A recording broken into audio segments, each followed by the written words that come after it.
years. Like, Yeah. but my pops. So you were fortunate enough to have your father. And my grandpa. It's a blessing. Yeah, you know what I'm saying. I had father figures around me at the same time. But my pops was major in our life. Like he was there. So it was like. And you grew up. You said where? And I grew up in Compton. In Compton. Really. Yeah, I moved from the projects to Compton. Growing up in Compton, was it rare to see? Well, you're a guy, you're a dude. So majority of your friends were dudes. Was it rare to see your friends? Was it rare to see them with fathers? That like was that common for them to have dads? Nah. Not at all. So majority of your friends did not. Yeah, majority of my friends didn't have dads, but I had friends that did have dads. So yeah, and even if you had a dad, it's a difference from having a dad than having a dad. Like yeah, I really was had your dad? Like, a father. Father. I really had my pops like for real. Like he was there, like on me. Like some of them was there, but they were absent. Yeah. You see somebody, that don't mean they there. Definitely. You know what I'm saying? That's cool. But actually talking to you, telling you this, doing this. Actually, your big homie, that's the first big homie on the streets. If you want to go to some street, you know what I'm saying? Street anything, especially with my pops, because he was in the streets. Yeah. So he could tell me the streets, at a young age. So then you're going to see some of your homeboys in front of that liquor store. Some of them going to be dead at an early age, and it was crazy it's to like see. The dad from Boys in the Hood. Yeah, he knew exactly what I was talking about. Yeah, facts. Like he was on me a little heavy. But yeah, like that though. Yeah. But I wasn't no Trey though. I wasn't no Trey. I definitely wasn't no Trey. We wasn't talking about let's get out though. Don't let me out. No, that's out. I wasn't Trey. Yeah. But nah, it was definitely like we had my pops. He was on that, and he was on entrepreneurship. I seen him with his own business and stuff like that. So you feel me? I seen him go from a corner selling dresses to moving to a spot. You know what I'm saying? You gotta do what you gotta do. You gotta get the hustle. All on the same street, 112 in Central. I definitely think though, black fathers they don't get enough recognition as they should. Yeah. Everybody loves their mom. Yeah, facts. Your mom is your mom. It's moms, but I do think they don't get enough recognition. I will say though, I have been seeing a lot more, especially like social media, of black fathers. Yeah, stepping up because you can see the change. You see the outcome. Most of them don't want to be like what they came from, and the only way to stop the cycle is to change it. You can't keep doing the same thing. You got to switch it. You know what I'm saying? Yeah. I have a young king. He a young king. My dad didn't let us say nigga. This is something that's new to me anyway. Saying nigga, like, as I became an adult, like, nigga wasn't that wasn't in our household. Like, my mom couldn't call us no nigga. No, we couldn't call each other nigga. No, he used to trip. Yeah. You ain't no nigga. You a young king. You a king. Yeah, definitely. And that's exactly what these little boys need to be raised to believe. Kings, facts. That we kings. We are kings, and as women we are queens. Yes. Kings, facts. Yeah. Because you go out there, it's gonna be a lot of people who's gonna try to tell you different. Yeah, they gonna tell you a whole lot different. So I was raised with that. You know what I'm saying? You are that it. Yeah. And they gonna hate you because they ain't you. They hate us because they ain't us. You know what I'm saying? So it's gonna be like that, man. You gotta know that, bro. They gonna hate you. They gonna hate on you, man. They hate it on a lot of people. Definitely. So you little old you gonna get it too. So you gotta have that confidence. You know what I'm saying, in yourself. I was raised with that. I love it. It's a blessing to be able to be, especially black and being raised with both parents. I myself, I was blessed as well to have both of my parents growing up. Yeah. So pops did his thing, moms did her thing. Yeah, facts. And it's two different outlooks on life too. Mm-hmm. And you know what?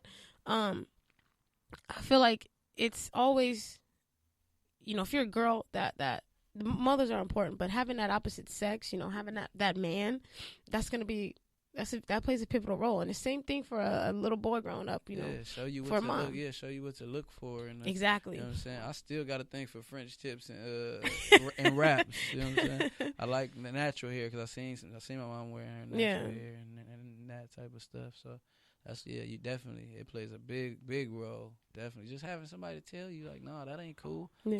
You think those your friends? Them ain't your friends. Yeah. They don't love you. Them streets don't love you. Ain't nobody telling you that. Then you go out in the streets. It definitely plays a role in how you. Now you're a crash test dummy. Yeah. Because you think he love you, but he's spending more time than the people that's supposed to love you with you.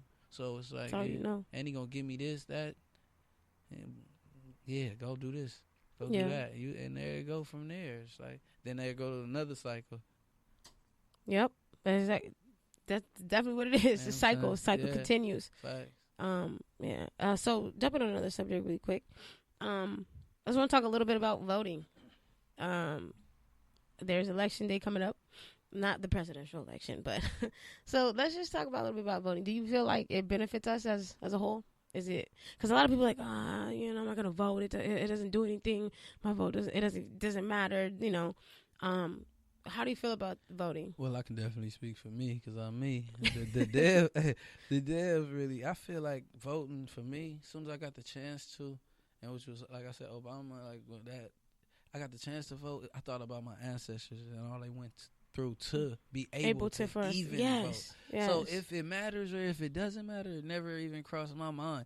I'll be like, my vote don't matter. If it don't, then it don't. But I'm gonna get out here and do it. And I'm gonna get on my black ass and go down here because they got spat on, they got lynched and all that for us. I had a right to do such. Why wouldn't I participate in something that I had a right to do? I love their answer. You that's a different answer than I've heard before. That's the only reason I really get out there. Yeah, I'll check up on the props. I go through, you know what I'm saying? But that's the other thing, the props. Yeah. A lot of people fail to mention fail to realize how important the little props are, That makes up the election. Yes, people think, I feel like a lot of our communities think, they hear voting, they think president. The president. Yeah. Yes, that's important, obviously, but these little props are definitely very important as well. And even city council, it starts from there. Like, yeah. You know what I'm saying? The voting period. Like, it definitely helps our community. A lot of people, they're naive or not naive, they're unaware. Like, uneducated and unaware. To the fact that you can even go vote for this and that. Like, what? It's a councilman? What? Who is that? Like, right. Where? What? You complaining about this every day, this situation in your community. But you can help change it by stepping out. But there's no posters if you don't have the money. Especially it's in a couple of posters like on the street, but you pass that so fast. And then like the hoods, like where there's majority of us, it's not as broadcasted, so they don't see that. They're not promoted. Exactly. You don't see it. Popeyes is. Yeah, go get that chicken sandwich though. You know when that dropped, them new J's dropped. Right. Yes. You know what I'm saying? You're gonna be out there for that. Yeah. That's really we gonna take a little break and we'll be right back. I can dig that.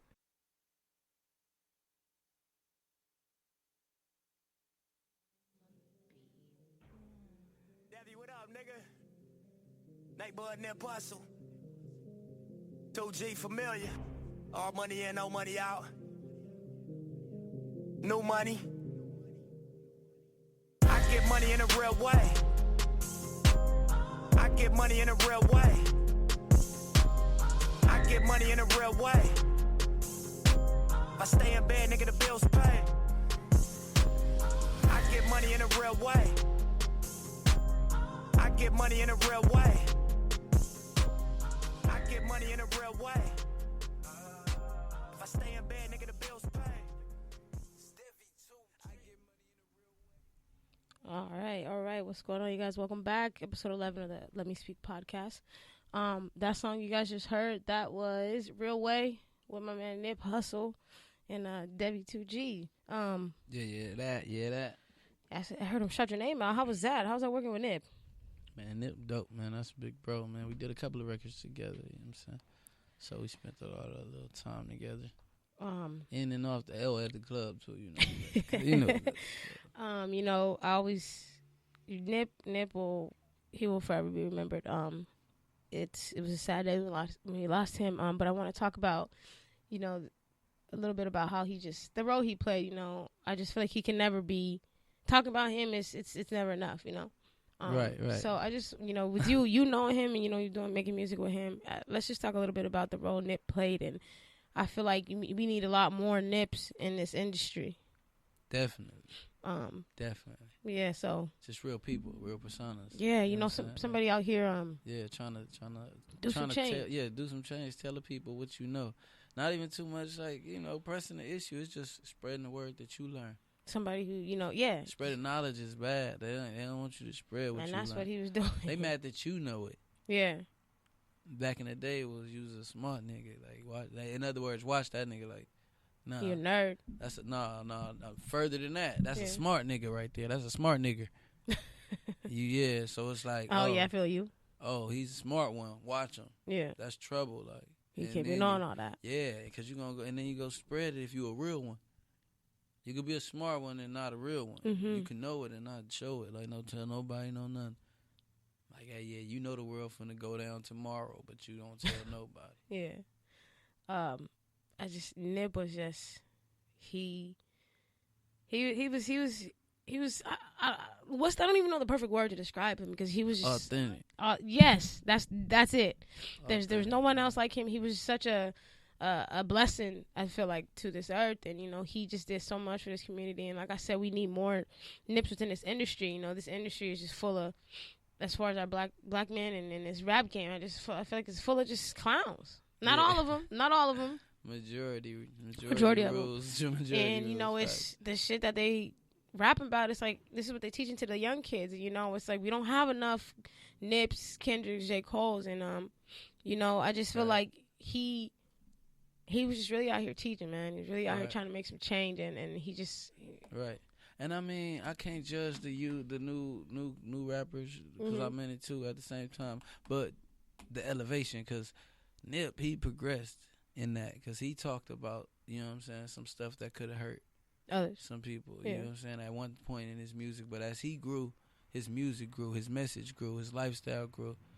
Yeah. I was once a child and I grew older, so I thought otherwise. You feel me? So you grow as a man and you think otherwise. You move different. I was moving silly.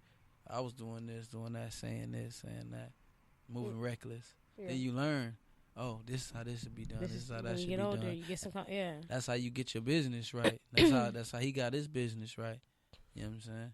Definitely. You gotta get it right because you gotta go through it in order to get to it. So yeah, can't really judge him, but at the same time, like you said, we definitely need more people to progress, to get it together, to wake up. Yeah, and again, like that's not to judge, but it's just it's just like wake up. It's too many of us out here lost. You're a young cat, and like you said, you're in this game, but you're not on the same page as a lot of these. I can just tell if I'm talking to you this whole time you've been on the show, your mind's somewhere different. Right. I was once there, though. I was once trying to, fit in, I'm talking about this. Yeah, we all get there. Every other word. When I hear it, and I seen it, what hurt me was seeing a little kid singing it. Like, I'm like, oh, man. Because it wasn't me. It's not me. It's not me be making that type of music. So it's like, nah, Dev, you speak from where you at in life. And that's not even where you at. And then life and death is in the power of the tongue. I believe that. Like my mama said that all. So yeah, I believe it. It's power in what you speak. It's some stuff I used to talk about that I wasn't doing, and then I start doing it. It's like, what? It's real. It's real. So you got to watch what you say because you might end up, speaking it into existence. Yeah. Because first you start there, speaking it. Yep. Definitely. All right. I should get another topic. Have you been keeping up with this Rodney Reed thing?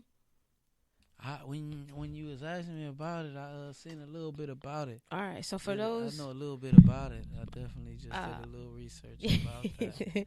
Brush up on it. For everybody listening, if you do not know what's going on with Rodney Reed is an African-American man. He is on death row. He is supposed to be beginning he's supposed to be... They're taking him out on November 20th. And... basically, what happened was in 1998, he was convicted of a rape and murder of a 19-year-old white woman named Stacey Stites. I believe that's how you say her name. Now, the thing about it is, they convicted him, and his conviction came from, like weak evidence, forensic errors, and things like pressure from the community. Communities getting everybody to say he's guilty. So all that stuff kind of like, made into... kind of went hand in hand with them convicting him, and basically all those things are things that can distort an investigation. But the thing is, so I guess when they I think it was sometime later after she had passed, they went back and did like some DNA testing, and I guess Rodney Reed, they found his semen. Yes, but they found his semen. But the thing is, he was having an affair with her. So now, when they had asked him about it, initially, of course, he said no. And then, if this is in the 1990s, he's black, she's white, of course he's going to say no. Right. And at the time, the man who she was with was a cop. Yeah, Caucasian. Now, yes, Caucasian cop. Now, if you read up on it, a lot of the evidence pointed towards her husband. Right. It's just, like I said, you guys got to read up on it. I'm not going to read the whole thing, but basically all the evidence that they have found, and now that it's 2019, things, technology and shit has advanced, all the evidence, it doesn't point towards him. Right. And I just did some research upon it myself, read up on it. and it's crazy to me because it reminds